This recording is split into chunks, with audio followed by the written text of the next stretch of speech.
You know, it's right about this time that I begin to feel that familiar knot in my stomach, because I know I'm going to walk into a hearing room and present evidence against someone who's polluting our water supply. That goes with my job as engineer here at the State Water Resources Control Board. Lucky for me, I'm not alone. There are about 300 other workers like me scattered throughout the state. Technicians and attorneys, administrators and clerks and so on. All helping our fellow citizens get the clean water they've demanded. You know, it's really great to know that the people of the state are solidly behind us, that they have decided to do their part in meeting California's clean water challenge.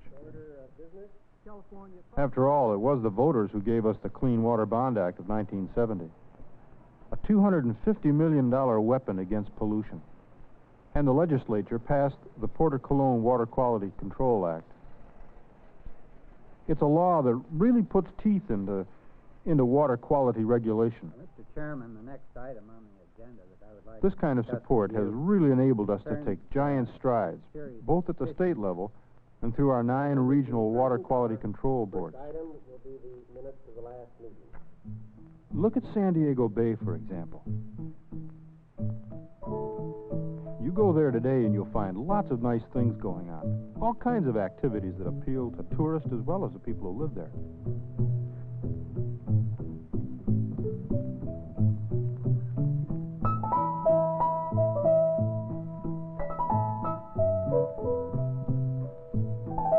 But if you'd visited San Diego Bay a few years ago, as I did, you'd understand why they called it a metropolitan cesspool in a marine desert. So much municipal and industrial waste was going into the bay that many kinds of fish had simply disappeared. Sludge beds were building up on the bottom, and the surface was just littered with trash and oil patches. Bacteria concentrations had closed down most of the beaches. Now, what's happened here in San Diego is really pretty simple. The people became sick of the whole mess and did something about it. San Diego Water Quality Control Board provided some real leadership. Before all of us were through, we'd secured the cooperation of a whole raft of communities, organizations, and industries and private citizens. What we wound up with was a sewer system plan that covered the entire area. And to show you how the people felt about it, they endorsed the project to the tune of nearly $60 million in initial funding costs.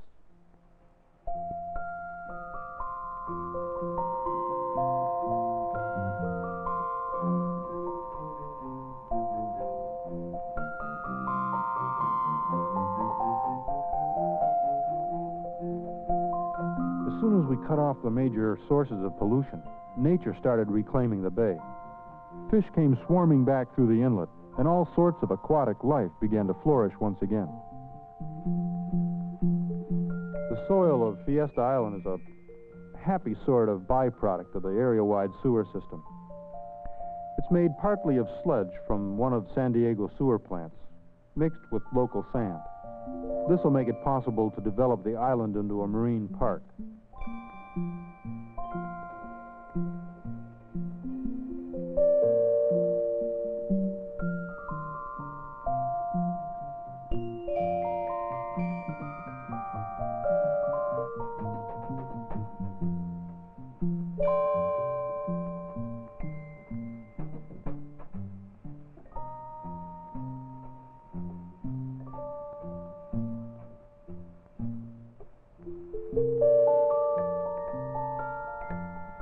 But it isn't as though San Diego were the only bright spot. We've seen a more recent transformation in the Los Angeles harbor. Here, industrial waste was the main problem, and it had created a toxic environment that in many areas had completely wiped out marine, plant, and animal life. The Dominguez Channel, which emptied right into the harbor, why, it was nothing more than an 8-mile industrial drain. It was loaded with pollutants from refineries and chemical plants and other installations. By 1968, 16.5 million gallons of wastewater per day were flowing into the channel. And then the tide began to turn. The Los Angeles Regional Board, working with concerned citizens, led the way. Industry soon learned that nobody has a right to pollute state waters which belong to all the people. In a little more than a year, the flow had dropped to 4 million gallons per day. And what a difference in the quality of wastewaters being discharged. Now you can see smelt, mosquito fish, bay gobies. They've moved back into the channel, along with other marine life. And it costs a pretty penny, too. Dominguez Channel Industries have spent more than $54 million on a variety of pollution control techniques. One of the significant innovations at this oil refinery is the retention of rainwater runoff. This lets them give the water special treatment before discharge to the channel. Now, when you get to the end of the line, of course, this kind of expenditure shows up in the prices we all pay for consumer products. But looking at the change in the harbor, anyone would have to agree that it's worth the cost. Al Hansen, who's been exploring these waters for more than 20 years, tells about the change. Where several years ago, I only had 3 or 4 feet of visibility. Now I can have as much as 25 to 30 feet of lateral visibility. And where the little pinhead anchovies came and spawned in past years, they never survived due to the pollution. This last year or two, why, they've all grown to adult fish and have left and gone out in the ocean and migrated out. However, the Gorgonia coral has moved in, and sea life that I haven't never seen in the harbor is abundant everywhere. The porpoise are even in the harbor feeding, and the bonito in here by the thousands, and there's nothing but a moving mass of sea life and a pleasure to work with. And many people should be given credit because it has been phenomenal. What we've proved here in Los Angeles Harbor is that a large commercial port, ringed with industrial discharges, can purify its waters if it really wants to. We've demonstrated that once they know that the people and their government really mean business, industry does have the technology to purify its wastewater. The people and their government, a will and a way and an enforceable law, a system for getting things done. Implementing that policy.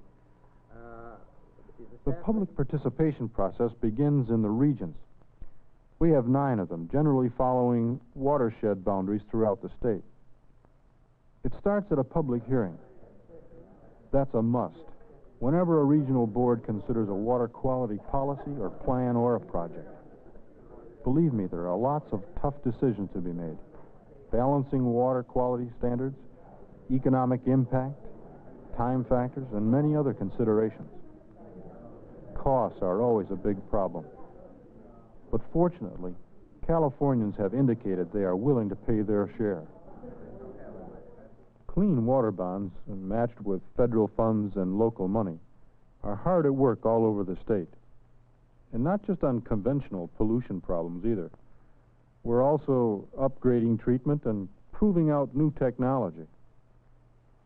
For instance, when sewage from lakeside developments began to threaten beautiful Lake Tahoe, our people moved in. We helped obtain state and federal grants to aid the South Tahoe Public Utility District. Then they went ahead and developed the world's most advanced wastewater treatment facility.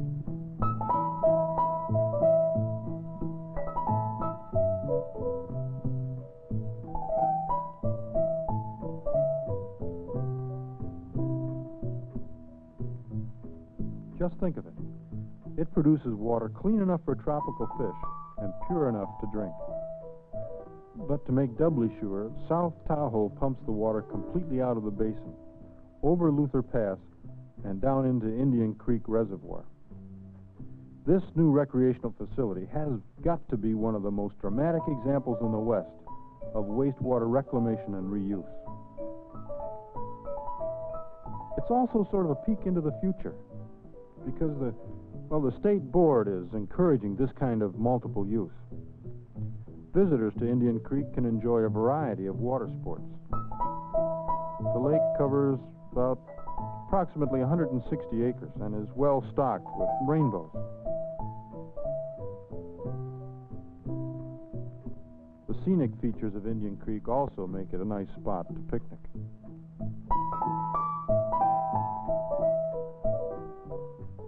ranchers in the area get an added bonus by using the water for irrigation during the dry summer months. All of this because the people in the Tahoe area were determined to preserve their beautiful lake at all costs.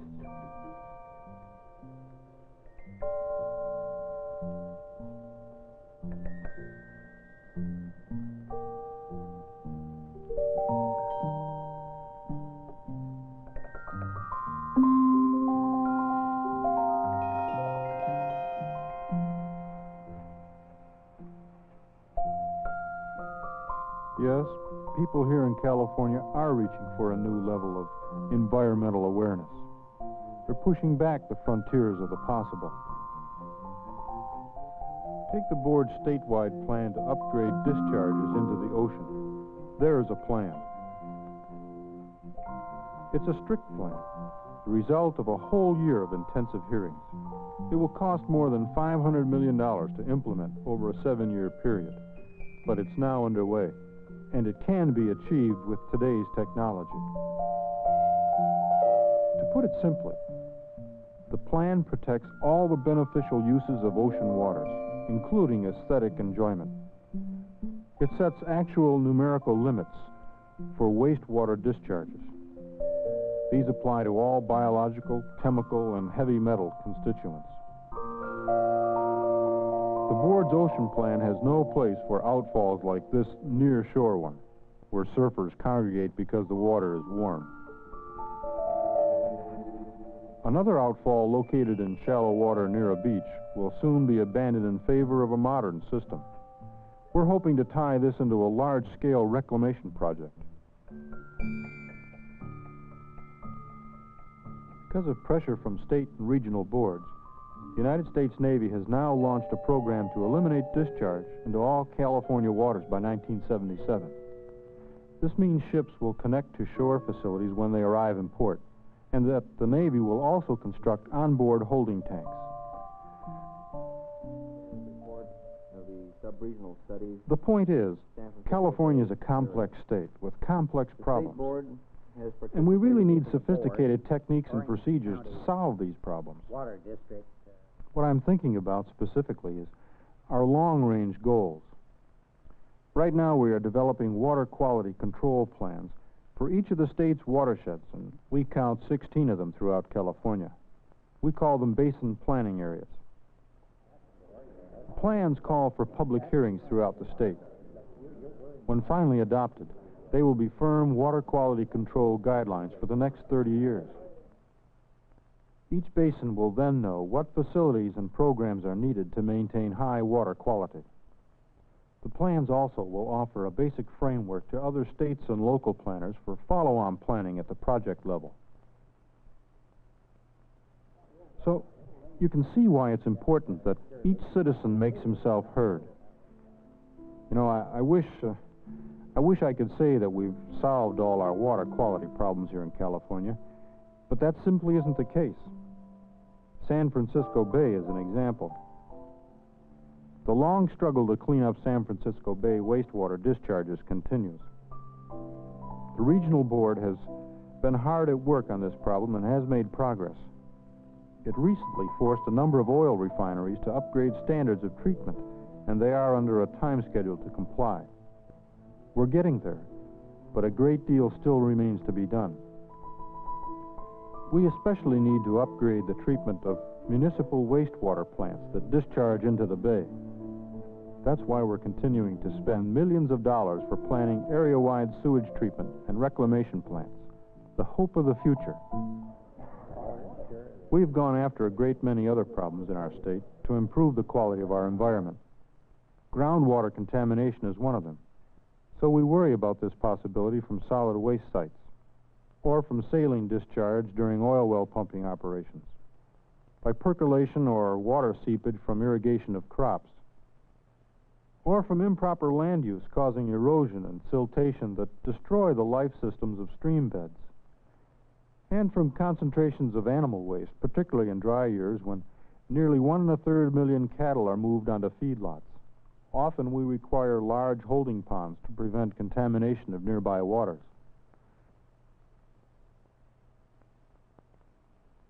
Because the people of this state deserve to enjoy its beauty, we are empowered by law to prohibit certain kinds of discharge, simply for aesthetic reasons.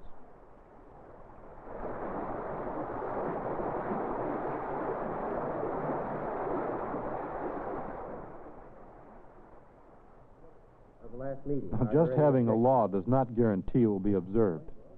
We rely heavily on reports and complaints from citizens to keep us informed. And we get into the field ourselves to keep tabs on what's going on. There are many abuses that we can easily spot and document from the air, so we often use aerial photography for reconnaissance. Of course, we also use boats for surveillance and monitoring, along with a variety of other investigative techniques and tools. In Monterey Bay, bottom sampling is providing a meticulous record of conditions prior to the construction of a major outfall. Later samplings will reveal any changes in the bottom conditions before such changes can do any harm. A specially equipped Navy vessel was made available for the Monterey survey.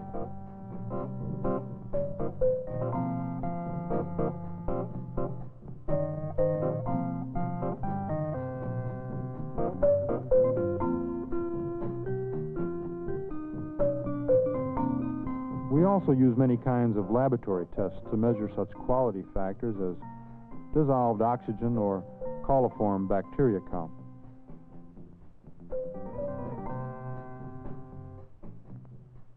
We even have a mobile lab to make on-the-spot checks around the state.